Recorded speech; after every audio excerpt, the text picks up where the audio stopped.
예, 안녕하세요. 소비자가 만드는 신문입니다. 오늘 시승하는 차는 폭스바겐에서 지난 1월에 출시했던 골프 디젤 모델입니다.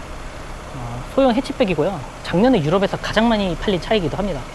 워낙 역사가 깊고 또 이게 또 가격도 저렴한 데다가 주행 성능도 뛰어나다는 장점이 있어가지고 우리나라에도 마니아가 상당히 있는데요.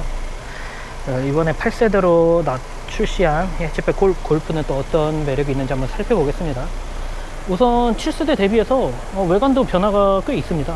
우선 이쪽에 그릴이 좀 낮게 배치가 돼가지고 7세대보다 좀 차가 더 커 보이는 느낌을 줘요. 소형이지만 소형 같지 않아 보이는 느낌을 주고요. 이 ID 라이트라고 하죠. 폭스바겐에서 선보이는 이 ID 라이트 헤드램프나 주간 주행등도 조금 더 이렇게 끝에까지 더 뻗게 연출을 해가지고 약간 쌍꺼풀이 하나 더 생긴 느낌인데요.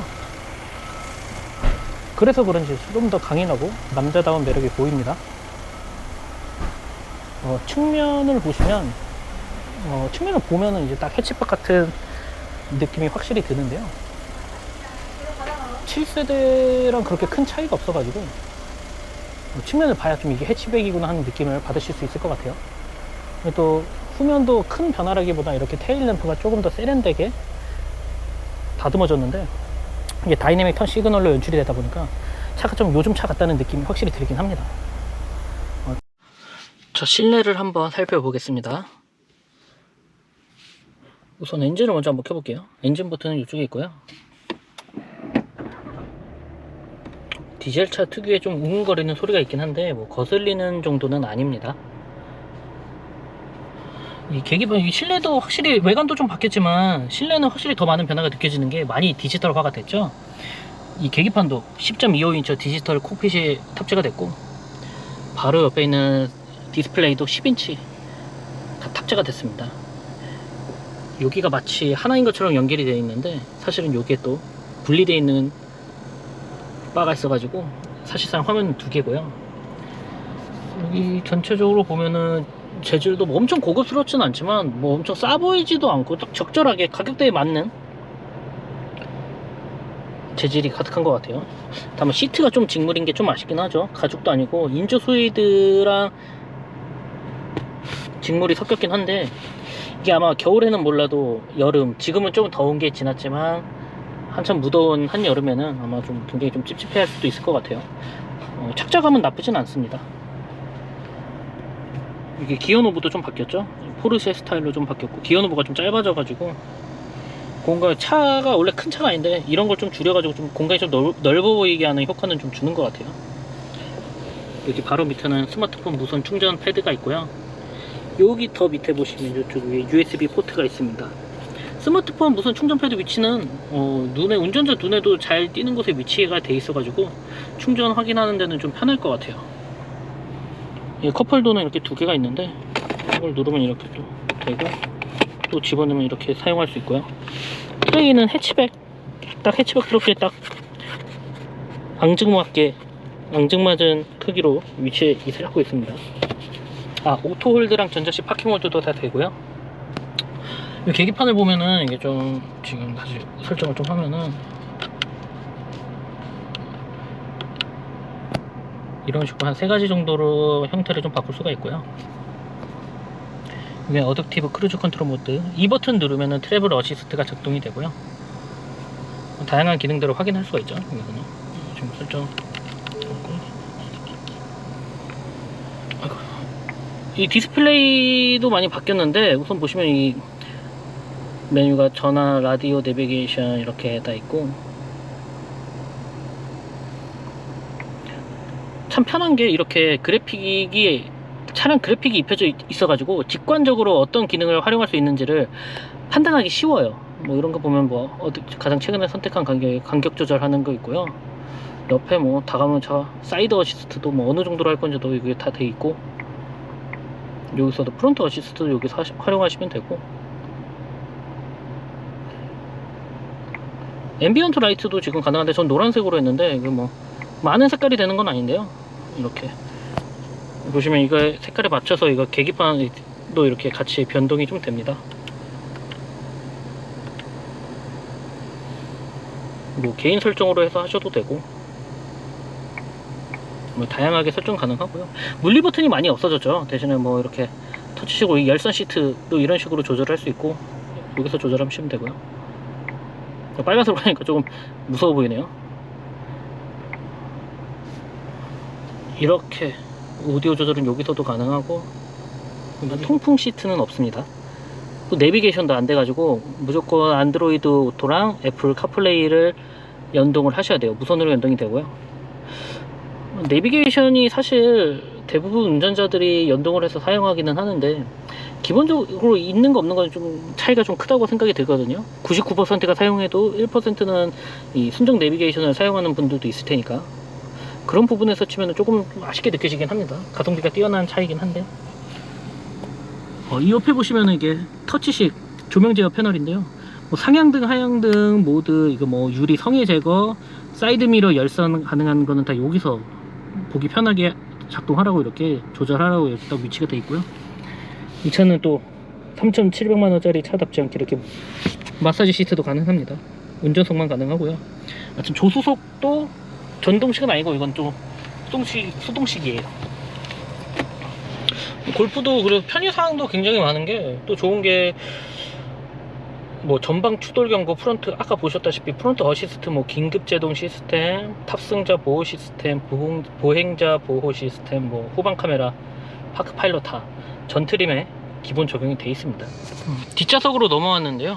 이게 확실히 소형 컴팩트 해치백이다 보니까 이게 뒷좌석은 그렇게 많이 신경 쓴 기색은 아니에요. 뭐 4인을 위한 차라고 보기 좀 힘들고 여긴 또 센터 터널도 좀 높게 튀어나와 있어가지고 뒤는 좀 더 좁아 보이네요. 앞에는 이렇게 기어 노브가 있어 좀 작아져가지고 좀 넓어 보이는데 뒤는 좀 좁아 보이고 실제로 레그룸도 그렇게 여유 있지는 않습니다. 이게 뭐 주먹 하나 간신히 들어갈까 말까 들어가는 정도고 성인 남성이면 좀 불편할 것 같아요. 한 180 정도 되시는 분들에게는.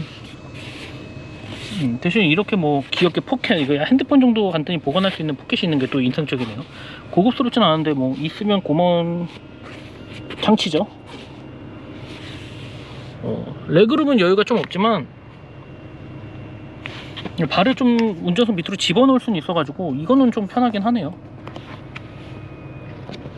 뭐 헤드룸 같은 경우는 뭐 이 정도, 헤드룸은 사실 여유가 있어요. 해치백이 뒤로 갈수록 좀 커진 스타일이다 보니까 앞에보다는 이렇게 이 정도 지금 여유가 있는 편이고요. 파노라믹 선루프가 있는데 이 정도까지 오픈이 되고요. 이거는 다 수동으로 하셔야 됩니다. 근데 확실히 리클라이너 되는 게 아니다 보니까 오래 앉아 있으면 좀 불편할 것 같긴 해요. 골프를 탈 거면 앞에 앉는 게 당연히 좋을 것 같습니다. 이게 트렁크는 이 버튼을 누르시면 되는데 이게 전동이 아니라서 이렇게 좀 힘을 주고 열어야 됩니다. 여자분들은 조금 버겁지 않을까라는 생각도 들고 이거 폴딩도 되는데 역시 수동으로 해서 하셔야 됩니다. 해치백이니까 트렁크 공간은 그렇게 큰 편은 아니고요.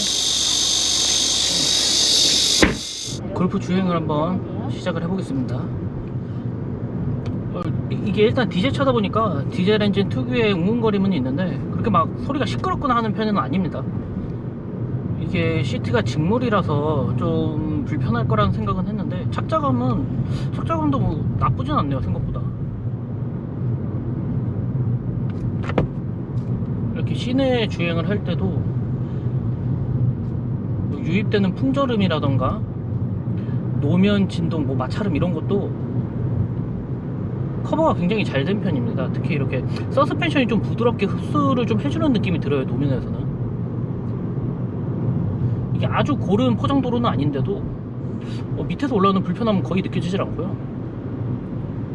아직 풍절음도 지금 한 50km 이 정도 달리고 있는데 이 정도에서는 뭐 커버가 굉장히 잘 된다고 볼 수 있습니다. 네, 핸들은 스티어링 휠은 상당히 좀 부드럽고 좀 편하게 운전자가 움직이는 대로 이걸 맞춰서 잘 따라오는 편이고요. 딱 진짜 더도 말고 덜하지도 않고 더하지도 않게 딱 생각한 만큼 잘 움직여줍니다. 이 차가 디젤 차인데 요즘 디젤 차가 인기가 많이 없긴 한데 왜냐면 또 디젤이 질소 산화물 배출이 많다 보니까 환경 오염의 주범이라는 말을 많이 듣는데요. 이 폭스바겐 디젤도 8세대 오면서 EA288 이보 엔진을 달아가지고 전세대 대비해가지고 질소 산화물 배출을 80% 정도 줄여준다고 해요. 이 또 디젤차가 또 사실 이산화탄소 배출 같은 거는 가솔린보다도 적은 편이기 때문에 그런 면에서도 아주 반환경적이라고도 말할 수는 없을 것 같은데, 이 차 역시 뭐 디젤 차라고 해도 꽤 이게 환경적인 면도 신경을 많이 썼다라는 거를 알 수 있습니다. 아마 뭐 그래도 디젤 더 이상의 뭐 친환경 엔진이 나오기는 쉽지는 않겠지만, 어쨌든 디젤 거의 마지막 세대에 오면서 많이 개선을 하고 노력을 하고 있다는 게 느껴집니다.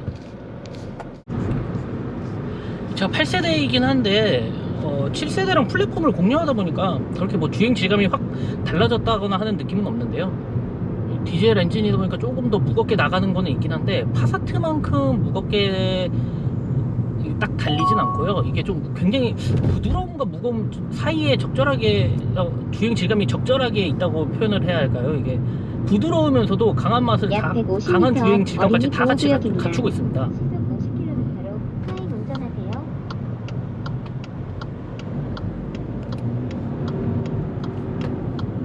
서스펜션 자체도 굉장히 부드럽기 때문에 운전도 굉장히 편하게 잘 달린다는 느낌이 들거든요. 변속 반응 속도가 뭐 가솔린 대비해서 빠르다고는 할 수 없지만 디젤 엔진 치고는 상당히 반응 속도도 빠르고 운전자 입맛에 맞춰서 잘 움직여진다는 느낌이 들어요.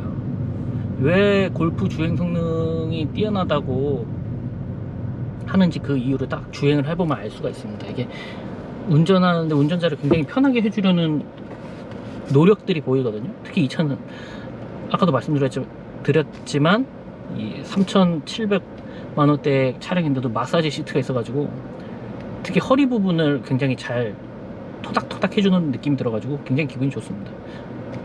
시원하다기보다 그냥 기분이 좋아지게 합니다. 이렇게 코너링을 돌 때도 빠르게 돌진 않아도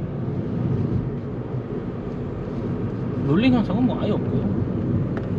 오르막길을 올라갈 때도 이게 역시 디젤 엔진이라고 힘이 딸린다는 느낌은 없었습니다. 이 골프는 그 IQ 드라이브가 탑재가 돼가지고 트래블 어시스트 기능이 있는데요. 차선 중앙을 유지해주면서 이게 반자율주행 시스템이죠. 적절히 핸들이 돌아가서 길에 맞춰서 핸들이 돌아가지고 차선 중앙을 잡아주고 이탈 방지까지 해주는데 핸들에 개입이 강하진 않는데 뭐 운전자가 힘들어 할 필요 없을 만큼 딱 편하게 이렇게 핸들이 알아서 조향을 해주고요. 중앙 유지도 굉장히 좋은 편이에요. 굉장히 잘 되는 편입니다. 이게 제 HUD의 내비게이션 표시는 안 되지만 트래블 어시스트가 작동이 되고 있으면 흔적이 보이거든요. 카메라에는 안 보일 것 같은데, 그래서 앞차와의 간격 조절이나 이런 것도 빠르게 잘 반응을 해줘가지고 운전할 때 피로도도 조금 덜한 편입니다. 아까 차선 바꿀 때도 이렇게 좀 이게 뭐 차선을 변경하거나 할 때도 민첩하게 움직여주는 편이고요. 이 차는 복합 연비가 17.8km 리터인데요. 고속도로에서는 21이 넘습니다. 이게 현재 판매 중인 디젤 차 중에서는 가장 높은 수준인데 고속도로에서 21이라는 거는 진짜 웬만큼 운전하면은 그 이상은 기본으로 찍는다는 얘기거든요. 제가 어제 4시간 운전했을 때도 연비가 23이 나왔는데 지금도 23이에요. 약 1km 앞 시속 100km 이동식 과속 단속 구간입니다. 아직 국도는 얼마 밟지도 않았는데 아마 지금 보이실 것 같은데, 또 고속도로에서 확실히 더 달리는 맛이 있다는 게 느껴지는 게, 이게 최대 마력이 150마력, 전세대보다 한 10마력 정도밖에 안 늘어났는데도 오히려 토크가 너무 남아돈다는 느낌이 확 들거든요. 더 이렇게 좀 힘차게 달릴 수 있다, 이런 신호를 저한테 막 운전자에게 알려주는 느낌을 들게 해요. 골프는 주행 성능으로는 정말 깔 필요가 없다고 생각되는 게, 이 가격대에 이만한 성능, 이만한 토크를 발휘해내면서 안정감 있게 운전자를 잡아주는 차도 흔치 않다고 생각을 해요. 특히 이 차는 빠르게 달릴수록 더 안정적으로 운전자를 잡아줍니다. 실제로 더 속도를 높여서 달려도 딱히 불안하다거나 하는 느낌도 없고요. 디젤 차의 약점이라고 할 수 있는 이 정숙성, 한 80km까지는 뭐 어떤 모드로 달려도 정숙성에서 크게 거슬리거나 하는 부분은 없을 거라고 생각은 들어요. 이게 호불호가 좀 갈리겠지만 스포츠 모드로 해도 뭐 80km 해도 뭐 그렇게 시끄럽거나 하진 않더라고요.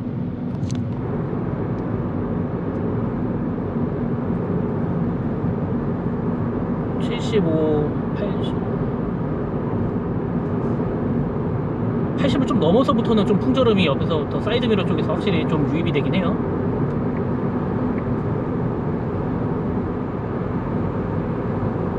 컴포트 모드나 에코 모드나 질감은 좀 비슷하고요.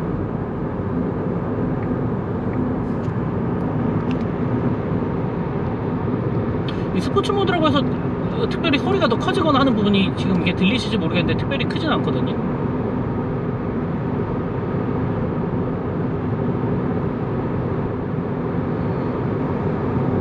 스포츠 모드는 100 이상부터 조금 더 엔진이 붕 하는 느낌과 함께 좀 소리가 커지긴 하는데, 스피커 음질은 확실히 뭐 비싼 차가 아니다 보니까 좋은 스피커는 아니더라고요. 음질이 좀 많이 떨어지는 편이었고,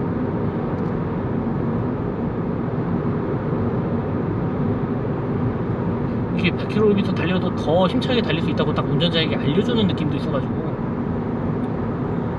솔직히 초보 운전자분들에게는 더없이 운전하기 편한 차가 아닐까.